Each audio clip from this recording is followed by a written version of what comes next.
Hello दोस्तों, स्वागत है आप सभी लोगों को आपके अपने इस YouTube चैनल पर। मैं नीतीश कुमार आप सभी लोगों को स्वागत करता हूं। दोस्तों, आप सभी लोग ना क्लास 12th में हैं और अच्छे तरीके से अपना पढ़ाई कर रहे होंगे, चाहे वो फिजिक्स का हो, चाहे वो केमिस्ट्री का हो, चाहे आपका मैथ या बायोलॉजी का हो। ठीक है दोस्तों, लेकिन बहुत सारे बच्चों का ऐसा कॉमेंट आया कि सर मुझे फिजिक्स में काफ़ी ज़्यादा प्रॉब्लम हो रही है, कृपया करके आप फिजिक्स को भी बताएं।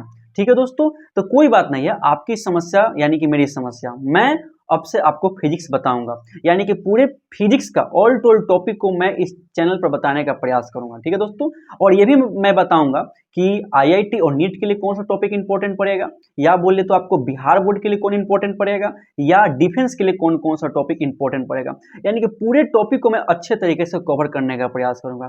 क्योंकि यहाँ बिहार बोर्ड के बच्चे ज़्यादा हैं, इसलिए मैं यहाँ लैंग्वेज आपका हिंदी ही रखने का प्रयास करूंगा, लेकिन मैं इंग्लिश को जरूर बता दूंगा। ठीक है, इसलिए आपको चिंता करने की कोई आवश्यकता नहीं है। और यदि आप सभी लोग मेरे ग्रुप से ज्वाइन कर जाएंगे तो वहाँ मैं हिंदी और इंग्लिश दोनों में आपको नोट्स अवेलेबल करा दूंगा। ठीक है दोस्तों, तो जानते दोस्तों, सबसे पहले हम पूरे टॉपिक को देखेंगे तो हमें यह जानना ना है कि कौन कौन सा टॉपिक हमारे लिए इंपॉर्टेंट है और कौन कौन सा टॉपिक क्लास 12th में पढ़ना है। ठीक है दोस्तों, तो आज की इस वीडियो में मैं जो है ना बेसिकली यही बात करूंगा कि हमें क्लास 12th में कौन कौन सा टॉपिक पढ़ना है और कौन कौन सा टॉपिक हमारे लिए इंपॉर्टेंट होने वाला है। ठीक है दोस्तों, तो चलिए इस वीडियो को देखते हैं अच्छे तरीके से कि कौन कौन सा टॉपिक इंपॉर्टेंट है। देखिए दोस्तों, सबसे पहले ना हम सभी लोग बात करेंगे क्लास 12th के फिजिक्स। ठीक है, यानी कि हम लोग देखने वाले हैं, क्या देखने वाले हैं दोस्तों, क्लास 12th के फिजिक्स को देखने वाले हैं। क्लास 12th के फिजिक्स को अच्छे तरीके से देखने वाले हैं। इसमें दोस्तों सबसे पहले ना आपका फिजिक्स में सबसे पहला चैप्टर का नाम क्या आता है, सबसे पहला चैप्टर का नाम आपका आता है विद्युत आवेश तथा क्षेत्र।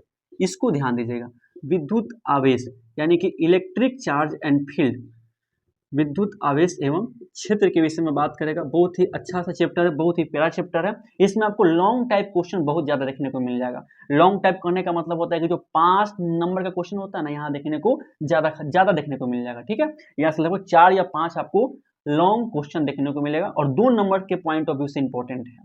ठीक है, विद्युत आवेश तथा क्षेत्र, इससे नीट में भी क्वेश्चन निकलता है। ठीक है, यहाँ ध्यान दीजिएगा। दूसरा आपको पढ़ना है स्थिर वैद्युतिकी, स्थिर वैद्युतिकी विभव, स्थिर वैद्युतिकी विभव तथा धारिता, तथा आपको धारिता देखने को मिलेगा। ठीक है, यानी कि इलेक्ट्रोस्टैटिक पोटेंशियल एंड कैपेसिटेंस, ये आपको देखने को मिलेगा। यह सेकेंड चैप्टर होने वाला है। इसमें हम लोग कैपेसिटर के बारे में स्पेशली पढ़ेंगे और इलेक्ट्रोस्टैटिक पोटेंशियल के विषय में जानेंगे। ये आपका सेकेंड चैप्टर होगा।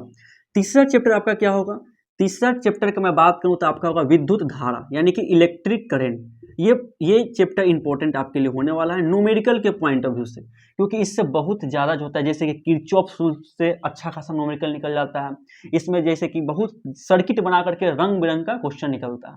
ठीक है, विद्युत धारा यानी कि इलेक्ट्रिक करंट के इसमें पढ़ेंगे। ठीक है, आपका इसके बाद चौथा नंबर आपका चैप्टर होने वाला है, बोले तो मूविंग चार्ज एंड मैग्नेटिज्म, यानी कि गतिमान आवेश और चुंबकत्व, गतिमान आवेश यानी कि मूविंग चार्ज। ठीक है, गतिमान आवेश और चुंबकत्व एवं चुंबकत्व आपका होने वाला। ठीक है, तो इस चीज को आपको अच्छे तरीके से क्या करना है, ध्यान देना है। गतिमान आवेश और चुंबकत्व आपका होने वाला, बहुत ही प्यारा चैप्टर है, बहुत अच्छा चैप्टर है, इसको आपको ध्यान देना है। मूविंग चार्ज एंड मैग्नेटिज्म, यह आपका मैग्नेटिक फील्ड के समय आसानी से बताएगा, यानी कि मैग्नेटिज्म के बारे में बताएगा। ठीक है, पांचवा नंबर आपका चैप्टर होगा क्या, पांचवा नंबर आपका चैप्टर होगा चुंबकत्व एवं द्रव, चुंबकत्व एवं द्रव होगा, यानी कि मैग्नेटिज्म एंड मैटर, चुंबकत्व एवं द्रव, इसी का पार्ट है, समझ गए ना।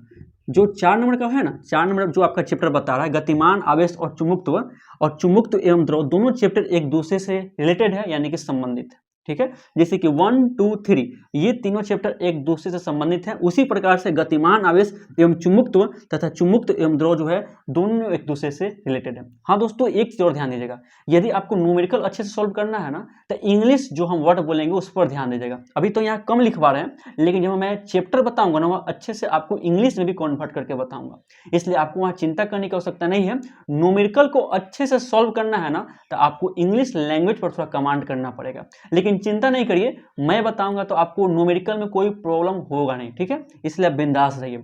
हाँ, थ्योरी है तो थ्योरी को आपको अच्छे से समझना पड़ेगा, लेकिन न्यूमेरिकल में आपको कोई प्रॉब्लम नहीं होगा। इसके बाद 6 नंबर चैप्टर आपका बात करेंगे तो 6 नंबर चैप्टर होगा आपका इलेक्ट्रोमैग्नेटिक इंडक्शन, यानी कि विद्युत चुंबकीय प्रेरण आपका हो जाएगा। विद्युत चुंबकीय प्रेरण, ये चैप्टर इंपॉर्टेंट आपके लिए पड़ेगा न्यूमेरिकल के पॉइंट ऑफ व्यू से। विद्युत चुंबकीय प्रेरण, इसे हम बोलते हैं इलेक्ट्रोमैग्नेटिक इंडक्शन बोलते हैं, इलेक्ट्रोमैग्नेटिक इंडक्शन बोलते हैं। बहुत अच्छा चैप्टर आपको मिलेगा, लेकिन हाँ कॉम्प्लेक्स चैप्टर है, ठीक है ना, इसको आसान चैप्टर आप मत समझिएगा न्यूमेरिकल के पॉइंट ऑफ व्यू से। अब देखिए 7 नंबर हम बढ़ेंगे तो 7 नंबर जो आपका चैप्टर आएगा उसका नाम है प्रत्यावर्ती धारा। आप लोग सभी लोग क्लास 10th में कहीं ना कहीं पढ़े होंगे कि अल्टरनेटिव करंट और डायरेक्ट करंट, करंट दो प्रकार से प्रोड्यूस होता है, एक होता है अल्टरनेटिंग करंट यानी कि प्रत्यावर्ती धारा, एक होता है दिष्ट धारा। जो हमारे घर में लाइन आती है ना वो प्रत्यावर्ती धारा होती है। इसमें आपको अच्छा फॉर्मूला देखने को मिलेगा, ठीक है, फॉर्मूला बहुत खतरनाक से मिलेगा। 8 नंबर आपका चैप्टर क्या होगा? 8 नंबर चैप्टर होगा विद्युत चुंबकीय तरंग, इलेक्ट्रोमैग्नेटिक वेव। सब तो गेम इसी का, ठीक है, बहुत मजा आएगा पढ़ने में, चिंता मत करिए।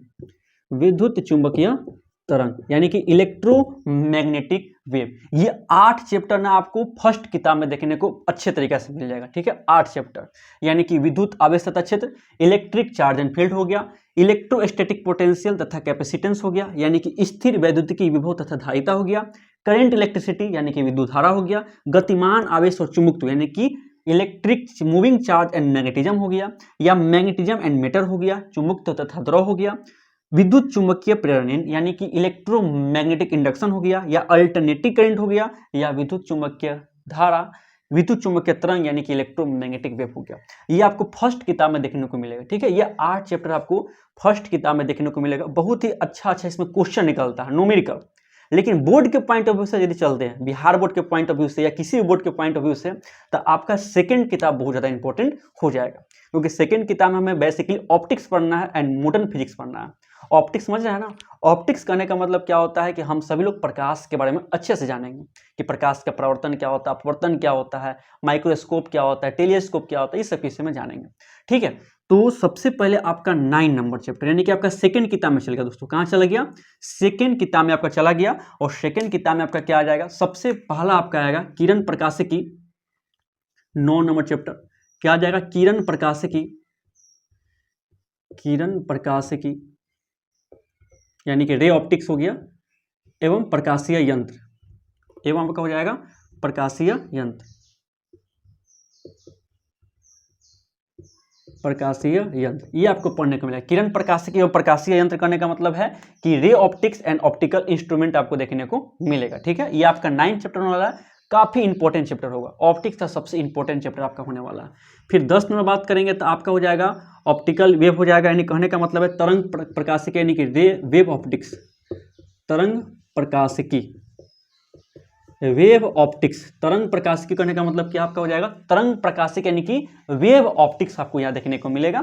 इसके बाद 11 नंबर में आपको मिलेगा क्या?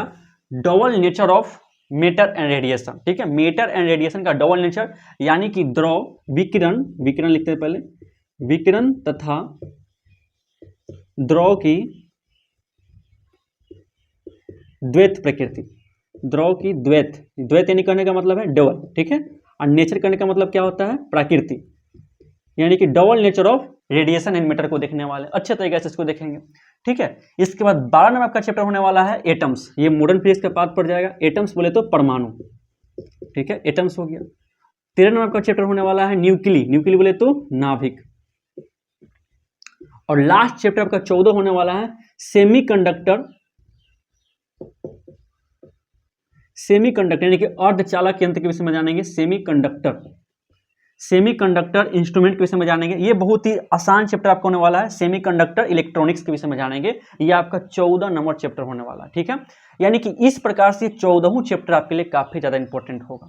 लेकिन बोर्ड के पॉइंट ऑफ व्यू से चलेंगे तो सेकंड जो बुक आएगा ना वो काफी इंपॉर्टेंट होगा। सेकंड बुक में हमें पढ़ना ऑप्टिक्स पढ़ना है और आपको पढ़ना मॉडर्न फिजिक्स पढ़ना है, ठीक है। इसमें प्रकाश के बारे में जानेंगे और परमाणु, इलेक्ट्रॉन, प्रोटॉन, न्यूट्रॉन यानी कि मॉडर्न फिजिक्स के विषय में लोग जानेंगे। लेकिन न्यूमेरिकल के पॉइंट ऑफ व्यू से आपके लिए ये सबसे ज्यादा डेंजर होने वाला, सबसे ज्यादा डेंजर होने वाला है। और इसमें भी कोई टॉपिक जो है ना बोर्ड के लिए काफी इंपॉर्टेंट पड़ेगा, जैसे कि इलेक्ट्रिक या आपका इलेक्ट्रिक चार्ज एंड फील्ड हो गया, विद्युत आवेश तथा क्षेत्र हो गया, बोर्ड के लिए इंपॉर्टेंट है क्योंकि लॉन्ग क्वेश्चन से अच्छा खासा मिल जाता है। 2 नंबर का क्वेश्चन अच्छा खासा मिल जाता है। फिर इलेक्ट्रोस्टैटिक पोटेंशियल तथा कैपेसिटेंस, इसमें कैपेसिटेंस का पॉइंट इंपॉर्टेंट आता है। इलेक्ट्रिक करंट तो इसमें न्यूमेरिकल अच्छा खासा निकल जाता है। देखिए मूविंग चार्ज एंड मैग्नेटिज्म हो गया या मैग्नेटिज्म एंड मैटर आ गया, ये सब क्वेश्चन जो है ना पढ़ेंगे, लेकिन इसका वेटेज जो होता है बोर्ड में थोड़ा कम होता है, लेकिन पढ़ना तो है ही है। जब टॉपिक दिया तो पढ़ना भी है और समझना भी है और अच्छे से तोड़ना भी है। तो ये सभी टॉपिक आपको क्लास 12 में पढ़ने को मिलेगा। हम लोग दोस्तों सबसे पहले बात करेंगे विद्युत आवेश तथा क्षेत्र के विषय में। इसमें हम लोग थ्योरी को भी देखेंगे और न्यूमेरिकल का भी प्रैक्टिस करेंगे, ठीक है।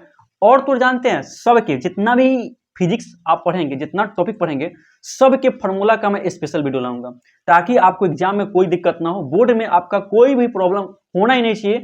फिजिक्स को अच्छे तरीके से फोड़ देना है और कम से कम 90 प्लस स्कोर तो करना ही है, 92, 95 इस प्रकार से स्कोर करना है। इसलिए ऑब्जेक्टिव यदि आप सही से सॉल्व कर लेते हैं तो आपको कोई दिक्कत यहाँ नहीं होने वाला है। और ऑब्जेक्टिव को सॉल्व करना है तो आपको फॉर्मूला पर और न्यूमेरिकल पर ध्यान देना पड़ेगा, तभी आपसे अच्छे तरीका से ऑब्जेक्टिव सॉल्व होगा, नहीं तो नहीं हो, ठीक है।